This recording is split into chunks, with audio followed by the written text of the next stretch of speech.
Imagine standing on a mountain so dangerous that one wrong step could mean the end. Now, imagine two of them, K2 and Annapurna. These are not just mountains, they're deadly traps set by nature, each with its own terrifying way of claiming lives. But which one is the deadliest? Let's find out. Let's start with K2, often called the Savage Mountain. This giant is the second highest mountain in the world, standing at an incredible 8,611 meters. But K2 isn't just about altitude. It's about endurance, mental toughness, and above all, surviving the most unforgiving climb on Earth. Climbers will tell you K2 is not for the faint of heart. This peak demands everything: physical strength, sharp skills, and a resilience that few people on this planet possess.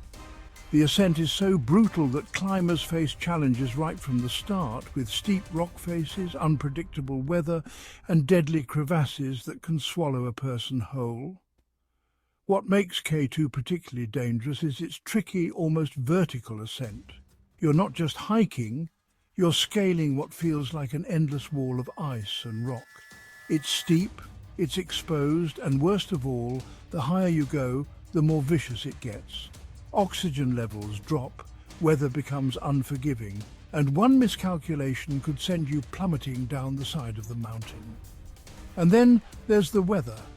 K2's weather is as unpredictable as it is unforgiving. A bright, clear sky can turn into a deadly blizzard in a matter of minutes.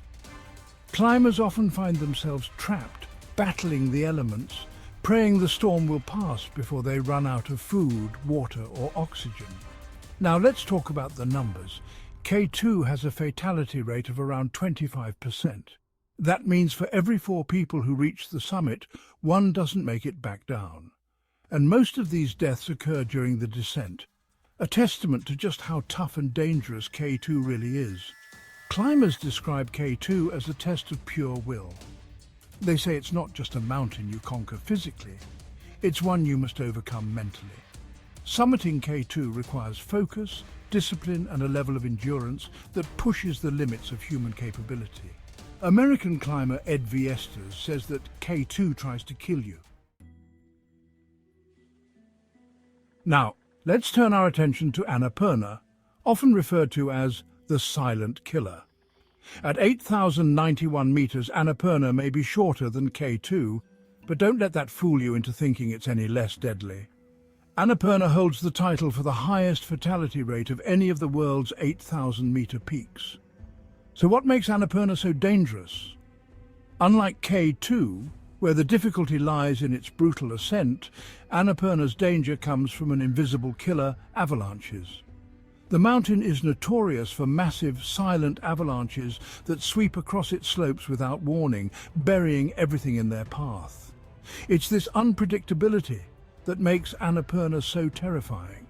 Avalanches can happen at any time, day or night, without any sign or sound. And when they do hit, they hit with such force that even the most experienced climbers have little chance of survival. This is why Annapurna's fatality rate stands at a staggering 32%. That's right, 1 in 3 climbers who attempt to summit Annapurna never return. Climbers often say that Annapurna doesn't feel like a normal climb. There's a constant, eerie silence, as if the mountain is waiting for the perfect moment to strike. They describe feeling a sense of dread, knowing that with every step, they're gambling with their lives against an avalanche that could take them out without warning. K2 versus Annapurna. Which one's deadliest? So, which one is the deadliest? It depends on how you define deadly. K2 is often considered the most difficult climb in the world. The extreme steepness, relentless weather, and physically punishing ascent make it a mountain that requires superhuman strength and endurance. Climbers on K2 are fighting against exhaustion, frostbite, altitude sickness, and the sheer will to keep going. Annapurna, on the other hand, is known as the silent killer for a reason. You can be the best climber in the world, but that won't save you from an avalanche. It's not a matter of skill on Annapurna, it's a matter of luck. That's what makes its fatality rate so terrifying. Even the most experienced climbers can't predict when the mountain will unleash its deadly snow slides. What do climbers say? Climbers who have attempted K2 say it's a battle from start to finish. One veteran climber described it as relentless, saying every step feels like it's pulling you closer to your breaking point. K2 requires mental and physical strength like no other, and many agree it's the hardest mountain to summit in the world. On the other hand, climbers who faced Annapurna often speak of the fear and anxiety that come with every moment. The constant threat of avalanches weighs heavily on their minds. One climber said, "It's like walking through a minefield. You never know when or where it's going to happen, but you know it's there, waiting." So, which one is deadlier, K2 or Annapurna? The truth is, both mountains pose extreme challenges that test the limits of human endurance. K2 may be the hardest climb, requiring superhuman strength, skill and patience, while Annapurna is the deadliest in terms of sheer numbers, claiming lives with its silent avalanches. The title of Deadliest depends on how you look at it.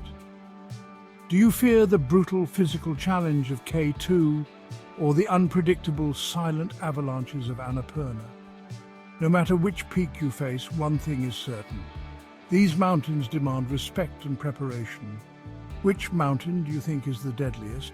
K2 with its brutal climb or Annapurna, the silent killer? Leave your thoughts in the comments below, and let's see what you think about these two legendary peaks.